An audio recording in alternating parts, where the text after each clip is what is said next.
Épaules, région axillaire et bras, vue ventrale.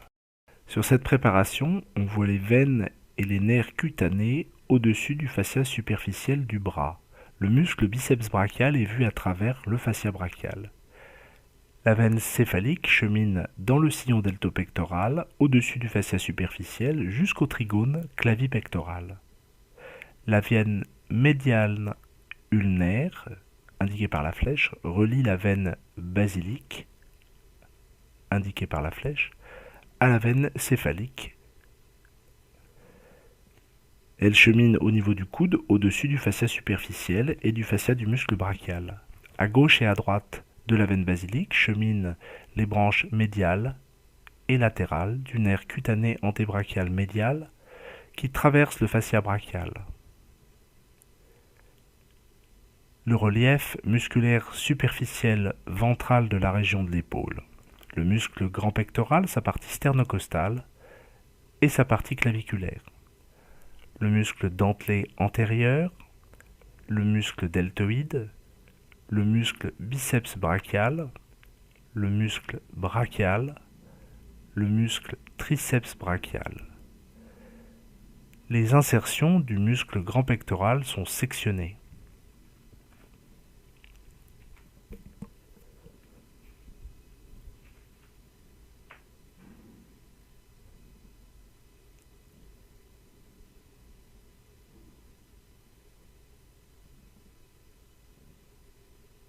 Le muscle est séparé en profondeur du fascia clavipectoral et récliné latéralement.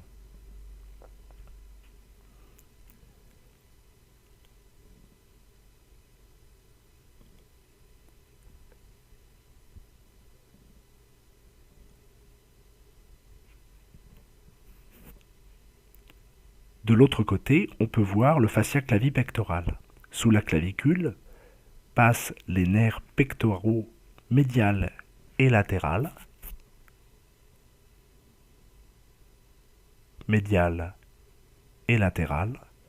ainsi que les branches de l'artère thoraco-acromiale qui vont vers le muscle grand pectoral.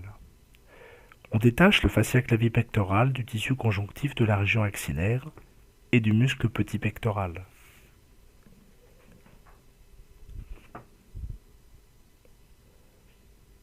Le muscle petit pectoral est sectionné et soulevé avec le feuillet profond du fascia clavipectoral.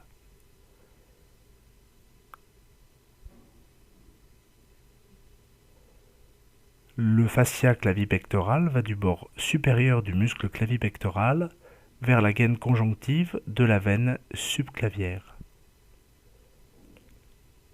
Le muscle deltoïde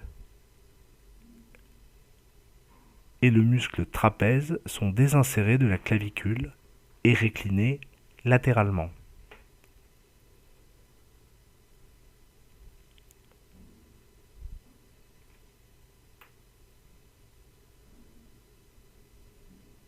Le muscle subclavier est également désinséré de la clavicule. La clavicule est sectionnée à deux endroits.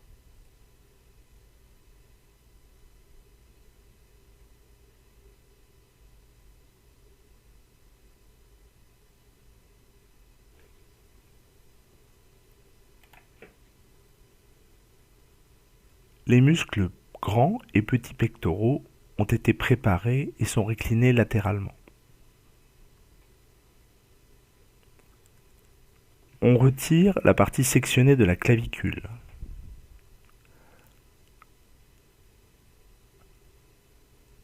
Ainsi, l'épaule perd sa tenue et bascule spontanément vers l'arrière.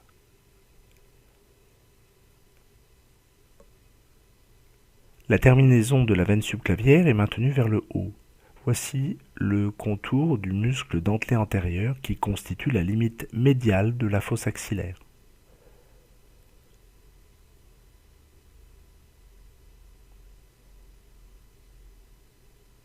Voici le muscle subscapulaire.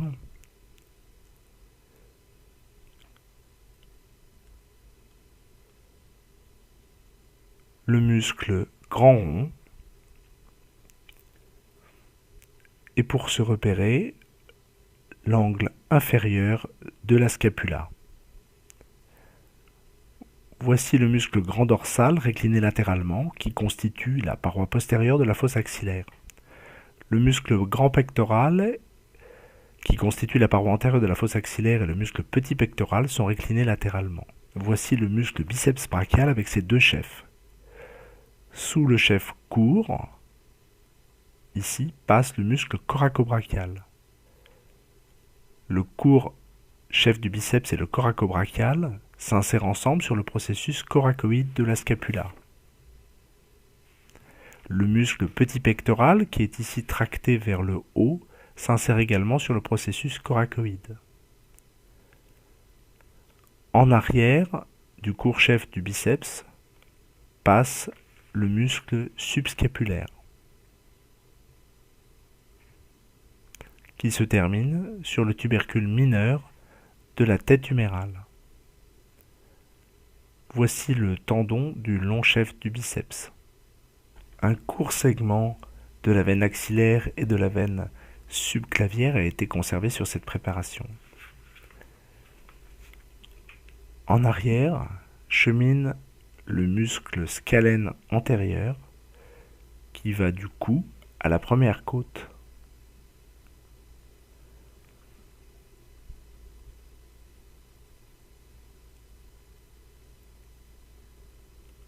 En arrière passe l'artère subclavière qui va traverser le défilé des scalènes. Voici l'origine de l'artère thoraco-acromiale issue de l'artère axillaire. Dans la suite du trajet de l'artère axillaire, l'artère subscapulaire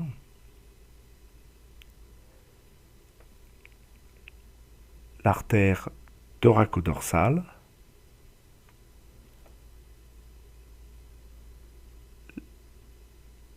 l'artère circonflexe scapulaire,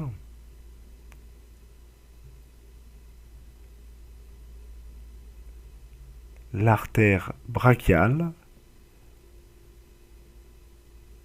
et l'artère circonflexe humérale postérieure. Ici, une double artère circonflexe humérale antérieure,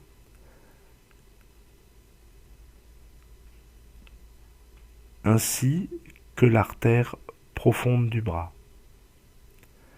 En arrière du muscle scalène antérieur, qui est récliné ici, passent les racines ventrales des nerfs spinaux qui constituent le plexus brachial. Voici C5, C6, C7,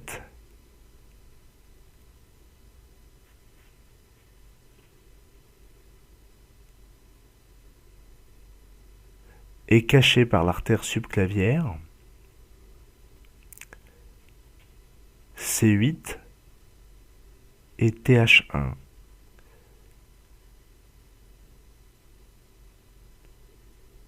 De C8 et TH1 par le tronc inférieur, de C7 le tronc intermédiaire, de C5 et C6 le tronc supérieur.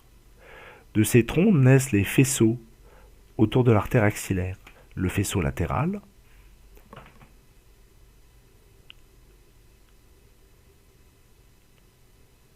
le faisceau médial et en profondeur, derrière l'artère axillaire, le faisceau postérieur.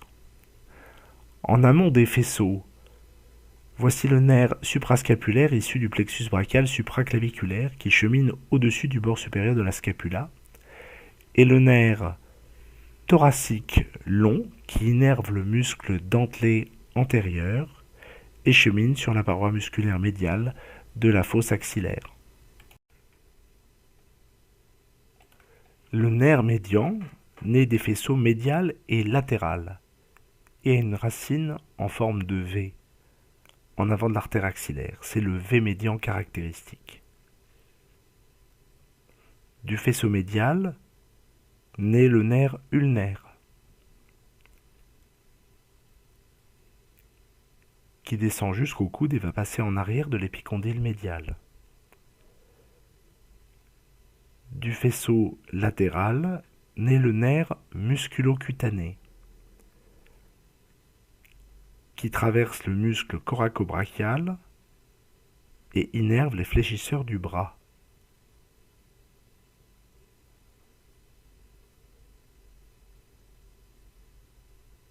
Voici le muscle coracobrachial. Sa branche terminale sensitive, le nerf cutané antébrachial latéral, passe entre le muscle biceps et le muscle brachial, puis latéralement en avant du coude. Du faisceau postérieur naît le nerf axillaire,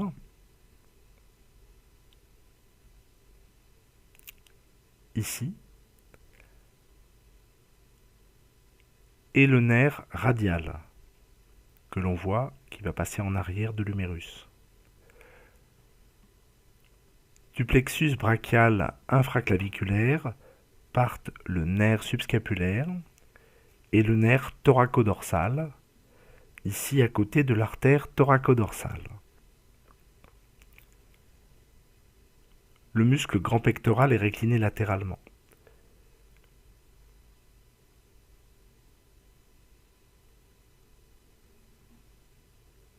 Le muscle petit pectoral s'insère sur le processus coracoïde de la scapula, comme le court chef du biceps brachial.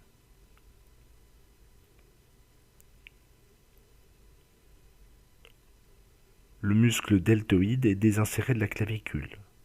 Sa partie claviculaire est réclinée latéralement, et l'on voit dessous le contour de l'articulation de l'épaule.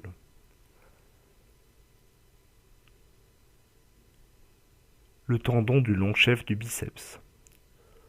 Au niveau du coude, voici l'expansion fibreuse de l'aponévrose du muscle biceps et le tendon du muscle biceps.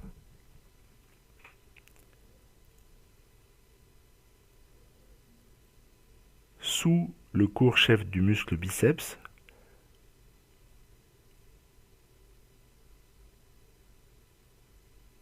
le muscle coracobrachial qui est traversé par le nerf musculo-cutané.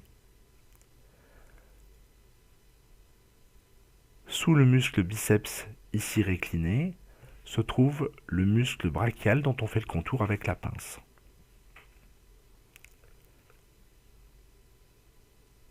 Entre le muscle biceps et le muscle brachial passe le nerf cutané antébrachial latéral. En arrière du muscle brachial se trouve le nerf radial qui passe sous le muscle brachioradial pour aller vers l'arrière.